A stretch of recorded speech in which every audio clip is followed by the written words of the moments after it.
Hello, welcome to Someday Farm. I'm Steve Watson. This is today's Tàijíquán Tip with Barbara and Darcy.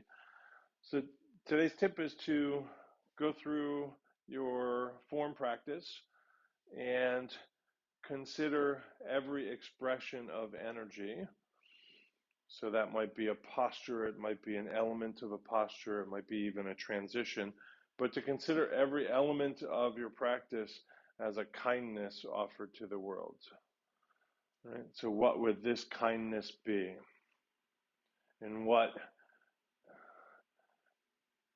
circumstances would this movement be a kindness? What can I imagine the kindness is?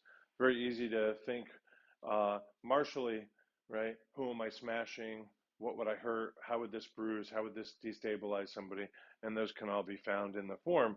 But we can also go through our lives looking at the fullest expression of our consciousness through the circulation of the energies and intent of the being and think, what's the kindness that this does? What is the kindness that this offers? Certainly some moves are going to be harder to imagine what the kindness is. But, often a vertical punch in the Chinese martial arts could simply be offering a cup of tea to somebody. So enjoy that and be kind to your joints. They're your only joints. Thanks. Here are all the ways you can help besides online reviews and subscriptions. Thank you, thank you, thank you.